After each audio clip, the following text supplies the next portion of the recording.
bless you and keep you, and make his face shine upon. May he be gracious to you, and turn his face toward you, and bring you peace. Matter mind, ancient book. A person can know the label: Reformed, Charismatic, Baptist, Methodist, Messianic, Catholic, Orthodox, Evangelical, Torah observant, non-denominational, conservative, progressive, traditional. A person can know the arguments. They can defend their tradition, quote their favorite teachers, identify every error in someone else's theology, and explain exactly why their group is more biblical than the next group. And still be proud, still be harsh, still be impatient, still be cold, still be unteachable, still be untouched in the places where Scripture was meant to reach deepest.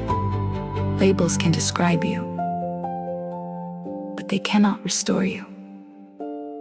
That is the tension of this episode.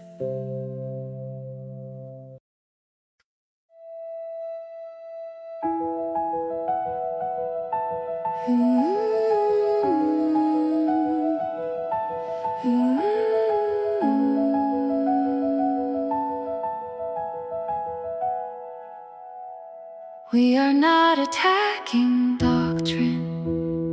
Doctrine matters because truth matters. Bad teaching can wound people.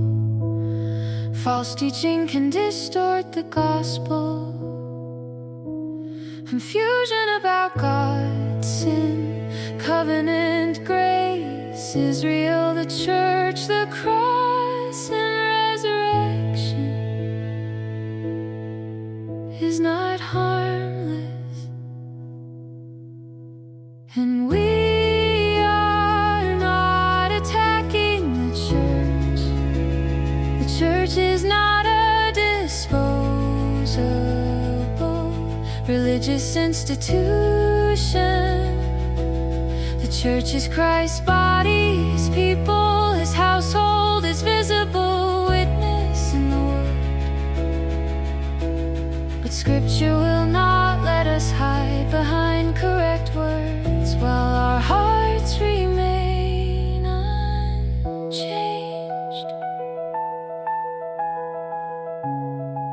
So the question is not only, what category am I in?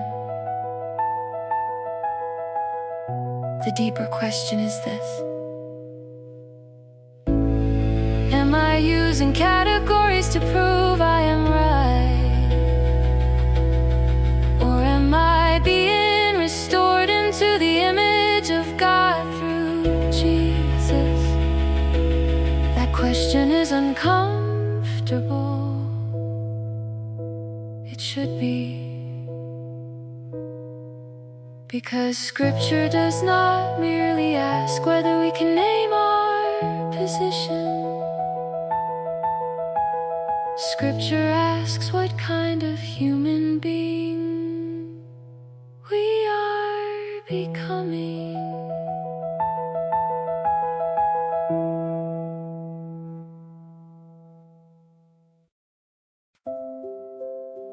Jesus did not confront the Pharisees because they cared about Scripture too much.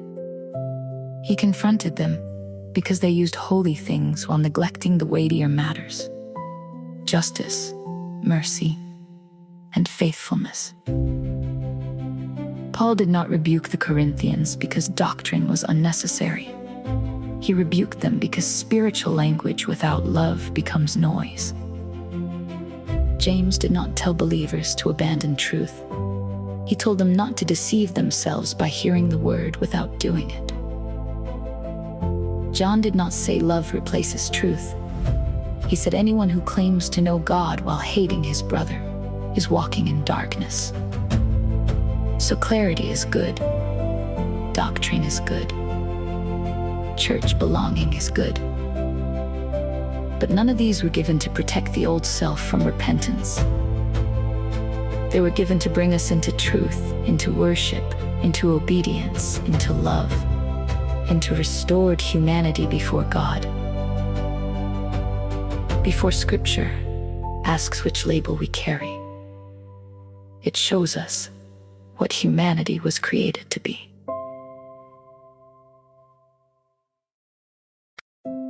Genesis begins before our systems, before our traditions, before our debates, before our denominational maps. It begins with God. Let us make man in our image, after our likeness, and let them have dominion. Humanity is created in the image of God. That does not mean we are divine. It does not mean we are little gods.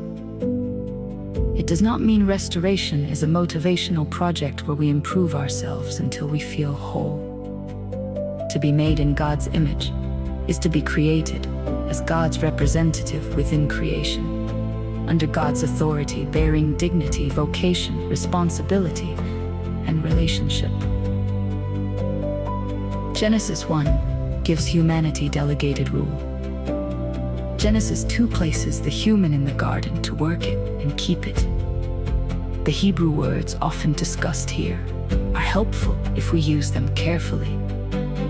Avid can carry the sense of working, serving, cultivating. Shema can carry the sense of keeping, guarding, watching, preserving.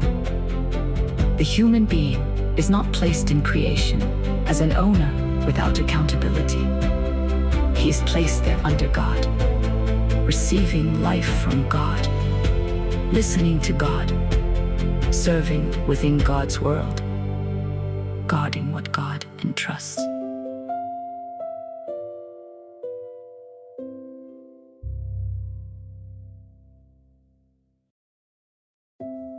Psalm 8 looks at the heavens, the moon, the stars, and then asks, "What is man that you are mindful of him?" And yet God crowns humanity with glory and honor. This is our beginning, communion with God, trusting God's word, embodied obedience, vocation under God's rule, a life that reflects God's character into God's world. That is why the problem of sin is so deep. Sin does not merely make people less successful. Sin distorts the image. It bends trust away from God. It disorders desire. It relocates allegiance. It corrupts worship. It turns the creature inward. In Genesis 3, the serpent does not begin by handing Eve a new label. He begins by attacking trust. Did God actually say? The temptation moves through the word of God, the goodness of God, the desire of the eyes, the desire to be wise apart from obedience. Then the action follows. They take and eat. Sin moves from suspicion to desire to rebellion. And almost immediately, relationships fracture. They hide from God. They cover themselves.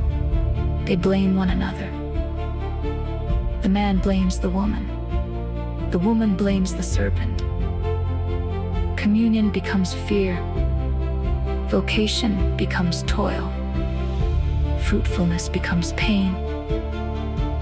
The ground itself bears witness that humanity is no longer rightly ordered under God. Then Genesis 4 shows sin moving from the garden into the family. Cain is angry. His face falls.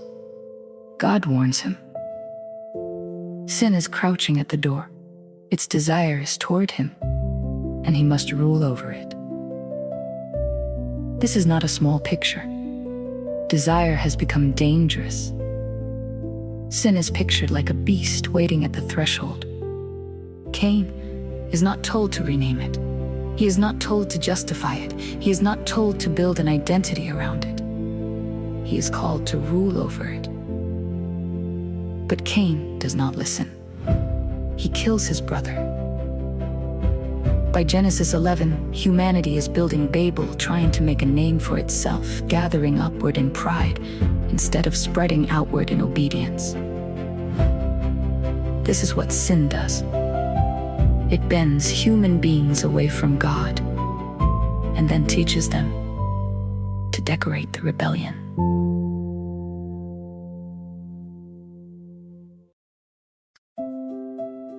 That is why people do not need better branding for the old self. We need rescue. We need repentance. We need forgiveness. We need the Spirit of God to reorder what sin has disordered. This matters because religious labels can become a refined way of hiding the old self. A person can say, "I am sound in doctrine," while refusing humility. A person can say, "I am part of the right church," while avoiding reconciliation. A person can say, "I defend truth," while becoming cruel. A person can say, "I know the Bible," while ignoring the poor, the wounded, the stranger, the brother, the sister, the spouse, the child, the neighbor. James says, "Be doers of the word, and not hearers only, deceiving yourselves." That is a dangerous phrase. Not confusing yourselves, deceiving yourselves. Self-deception can wear religious clothing. It can speak in biblical language. It can quote the right verses. It can still refuse the mirror.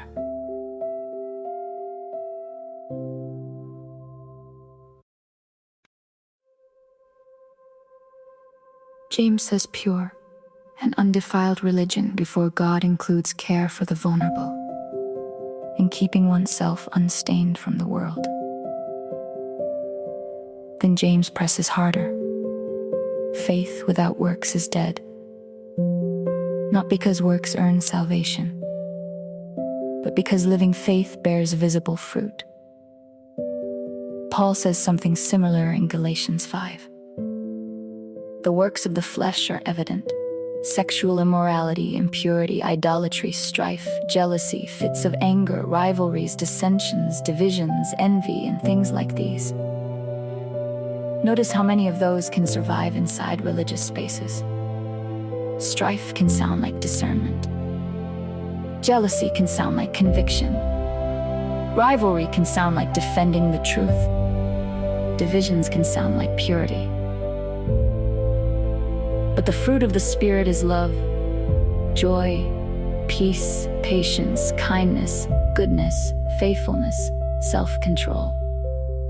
That fruit cannot be faked forever.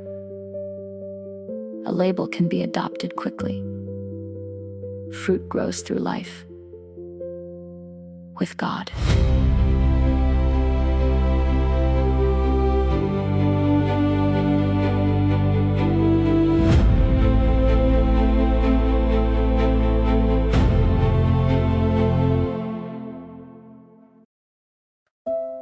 This is why 1 Corinthians 13 remains so piercing. If I speak with the tongues of men and angels, but have not love, I am noise.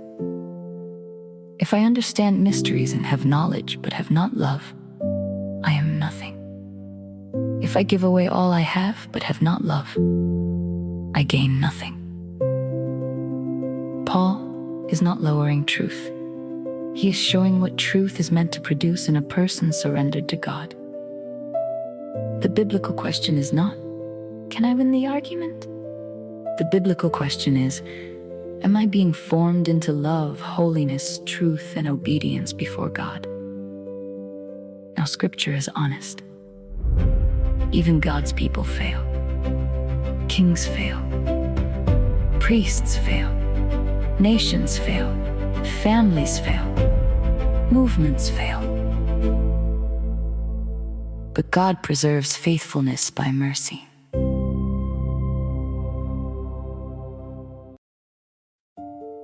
Think of Elijah in 1 Kings 19.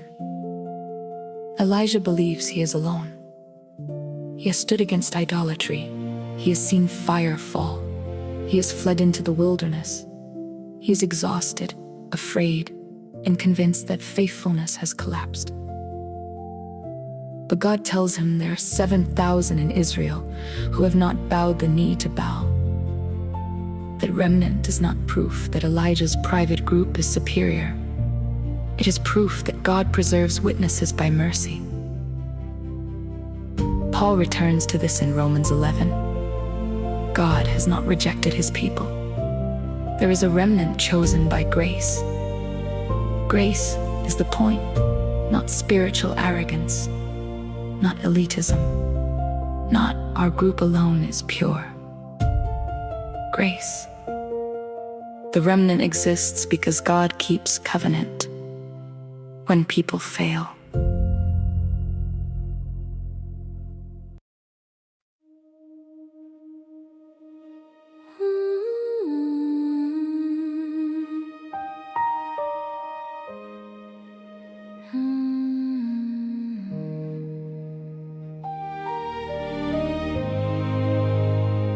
This covenant mercy is also visible in Ruth. Ruth is not merely an inspirational story about loyalty, although loyalty is there. Ruth is covenant history. She is a Moabite woman from a people with a painful and complicated history in relation to Israel. Yet she joins herself to Naomi, to Naomi's people, and to Naomi's God. Your people shall be my people, and your God, my God. She comes under the wings of the God of Israel. She enters the line of David, and Matthew names her in the genealogy of Messiah. That is not random. It is covenant mercy moving through history. God preserves a line. God welcomes the outsider who clings to him. God is faithful when human systems look fragile. But all of this leads somewhere. The preserved covenant story does not lead to a better label. It leads to Jesus.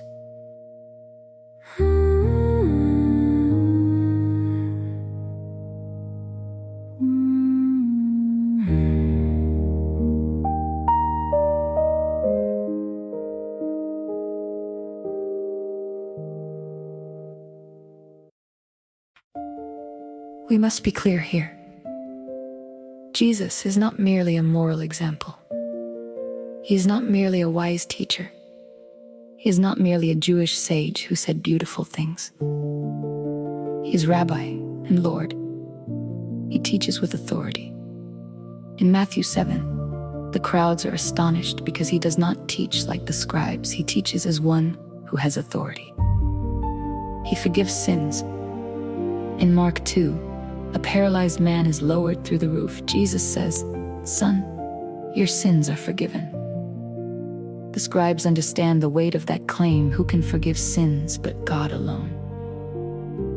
Jesus knows their thoughts, heals the man, and shows that the Son of Man has authority on earth to forgive sins. He rules creation. In Mark 4, the storm rises, the disciples panic, and Jesus rebukes the wind and the sea. Peace, be still. The waters obey him. The disciples are left asking, who then is this, that even the wind and the sea obey him?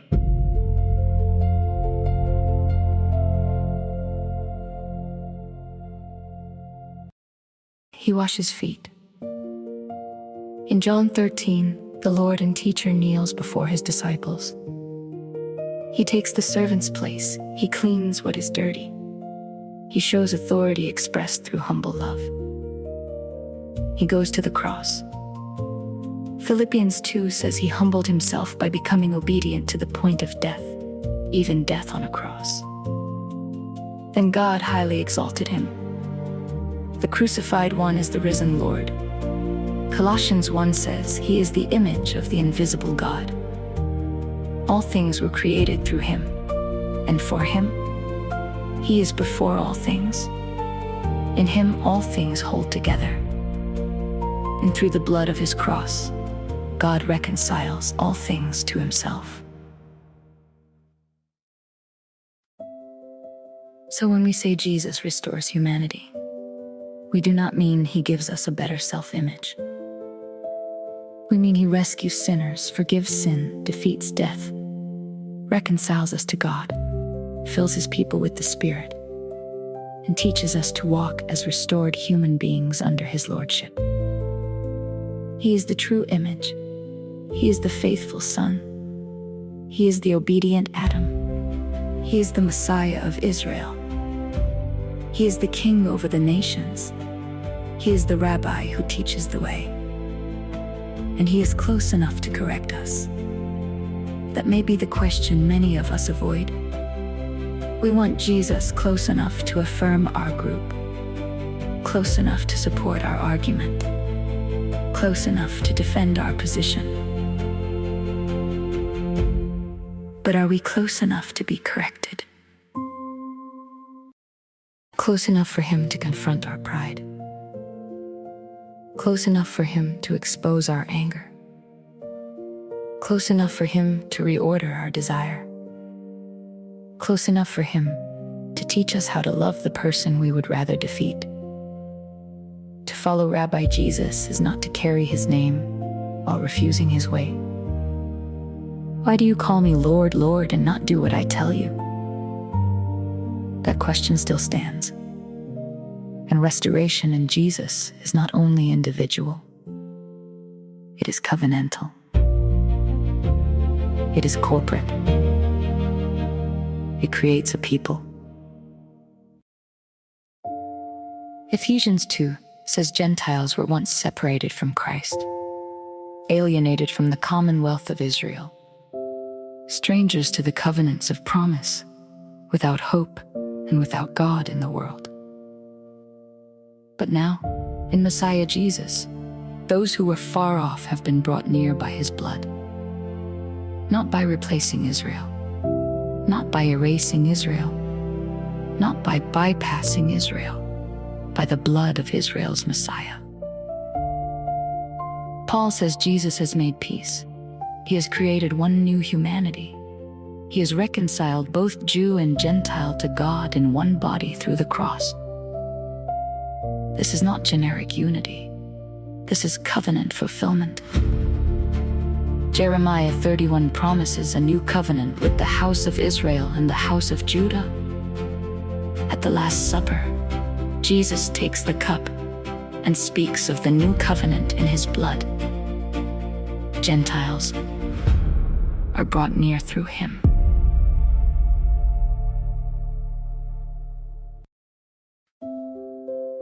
Romans 11 warns Gentile believers not to boast over the branches.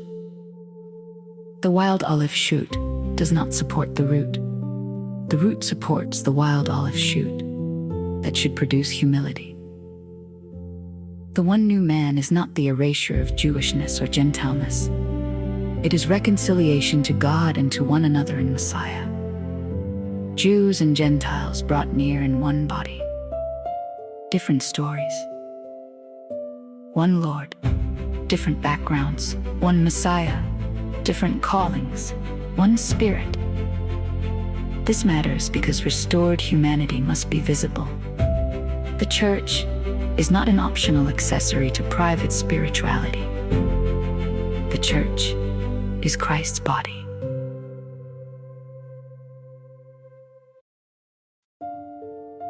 Acts 2 gives us a picture of a restored witness. Devotion to the apostles' teaching, fellowship, breaking of bread, prayers, generosity, worship, shared life, favor with the people, and the Lord adding to their number. John 13 gives the mark. By this all people will know that you are my disciples, if you have love for one another. Ephesians 4 calls the church to humility, gentleness, patience, bearing with one another in love, eager to maintain the unity of the Spirit in the bond of peace. Colossians 3 calls the people of God to put off the old self and put on the new: compassion, kindness, humility, meekness, patience, forgiveness, and above all, love. 1 Peter says God's people are a chosen race, a royal priesthood, a holy nation, a people for his own possession, called to proclaim his excellencies.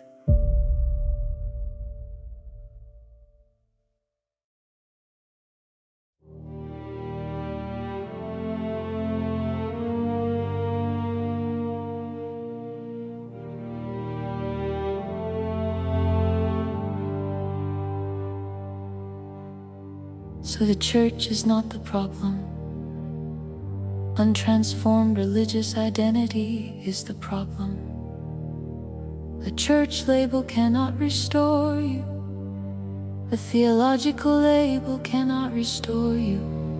A denominational label cannot restore you. Even correct doctrine by itself cannot restore you. Truth matters deeply, but truth is meant to bring us to God. Doctrine protects the road. Jesus is the way. The church is the body where restored people learn to live the way together. So here is the practical walk. Begin with labels. Ask honestly, do I use theological identity to pursue truth or to avoid transformation?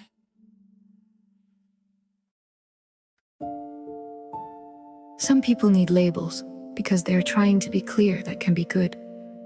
Some people need labels because they are trying to be safe after being hurt that should be handled tenderly. Some people need labels because they want to know where they belong, that is human. But when the label becomes a shield against repentance, it has become dangerous. Then examine desire. What desires are ruling me instead of God? Not just obvious desires.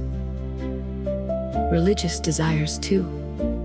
The desire to be right, the desire to be admired, the desire to be seen as serious, the desire to defeat opponents, the desire to belong so badly that you stop listening to Scripture, the desire to be unique, the desire to be part of the pure few, the desire to expose everyone else while hiding from God yourself. Then examine doctrine. Does what I believe make me more loving, humble, obedient, and truthful? Not less discerning, not less serious, not less committed to truth, but more like Jesus. If doctrine makes me sharper in argument but colder in love, something is wrong. If doctrine makes me louder in correction but slower in repentance, something is wrong. If doctrine makes me more confident in my label but less surrendered to Christ, something is wrong. Then examine church life. Am I merely attending, identifying, or criticizing? Or am I becoming part of Christ's visible body? The church is where patience becomes real because people are difficult. The church is where forgiveness becomes real because offenses happen. The church is where generosity becomes real because needs are visible. The church is where humility becomes real because no one is the whole body by himself. Then examine relationships. Where do I need to practice forgiveness? Where do I need to confess? Where do I need patience? Where do I need mercy? Where do I need to stop calling my harshness truth? Where do I need to stop calling my avoidance peace? Where do I need reconciliation? Where do I need to obey what I already know? And finally, examine nearness to Jesus. Am I close enough to the rabbi to be corrected, healed, taught, and changed? Not close enough to use his name. Close enough to hear his voice. Not close enough to win with his words. Close enough to obey his words. Not close enough to admire his mercy. Close enough to become merciful. Not close enough to study his humility. Close enough to kneel.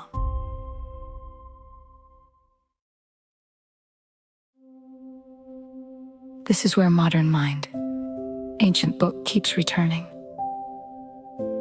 We are going back to move forward, back to the law, the prophets, and the writings, back to covenant, back to the ancient witness, back to the Jewish world of Jesus, back to Scripture. Not so we can become collectors of religious categories, so we may know Jesus more fully, find the way, meet Rabbi Jesus. And when you meet him, do not ask first, what category am I in? Ask, am I close enough to Jesus to be changed by him? Labels can describe you, but they cannot restore you. Stay near the rabbi. Recover the image. Reorder desire. Walk the way. Modern mind. Ancient book.